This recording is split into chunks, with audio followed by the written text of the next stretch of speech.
Welcome back to the 2018 Slossie Movie Awards. Today we will be presenting the Slossie Award for Best Performance in a Leadership Role. In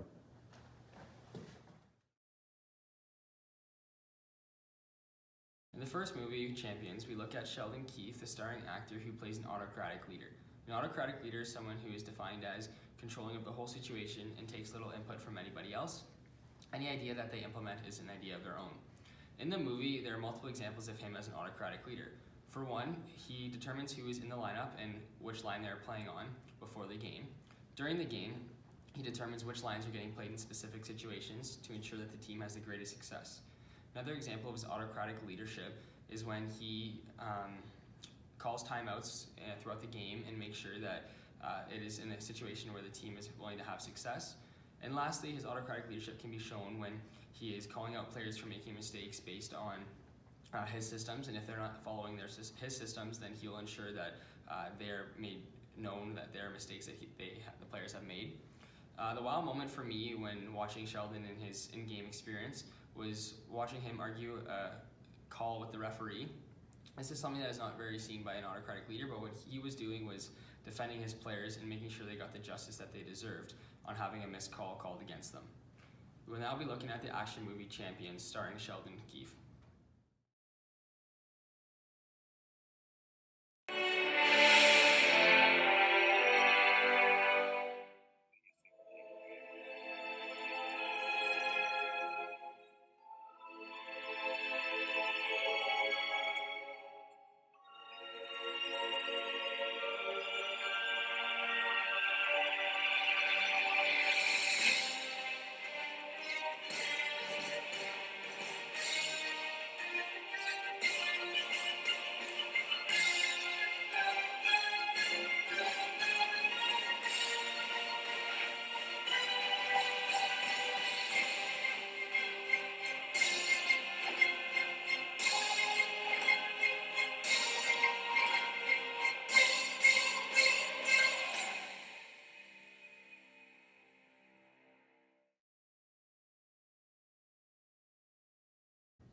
In this movie, Sheldon deals with the media as an upright figure, presents himself as an autocratic leader. He doesn't take shit from anybody. Whatever he says goes, and he presents himself as a Toronto Marlies head leader in order to assess the media. Another thing that he does is make concise answers when he deals with the media, as well as making sure that the conversation is going on track. My wow moment with this movie is when Sheldon Keefe deals with the media for the 2018 Calder Cup. The Toronto Marlies were losing 2 games in the series, and Sheldon took him out of himself to deal with the media and to be the front runner within that organization. He dealt with the media, and he pretty much said, whatever I say goes, and we're gonna get through this, and we're gonna push through. And that's pretty much what he did in that movie, and that was my wow moment.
observation of the Toronto Marlies practice, where Sheldon Keefe is their coach, I've concluded that he demonstrates a transformational leadership style.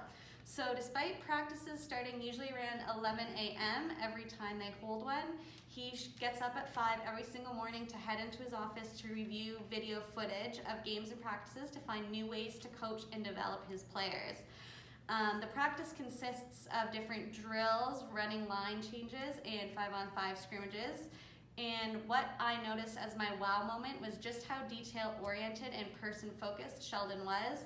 During all of these drills, he would pull different players aside that he noticed needed help, and depending on how they learn, he would adjust his coaching style to fit that need. So whether it be drawing out plays on a whiteboard or showing him the drills just directly like that, he would help them to work to build his vision that he does have for the Marlies.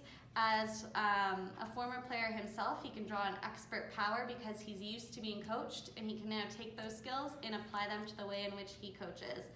As Zach Hyman of the Leafs pointed out, Sheldon developed all of their young talent now, showing just how he was able to build this vision for the future that the Marlies and the Maple Leafs hold.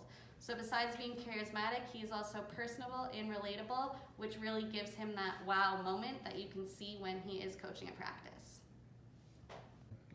And here's the trailer for a documentary called Transformational Leadership, starring Sheldon Keefe.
And the Slossy goes to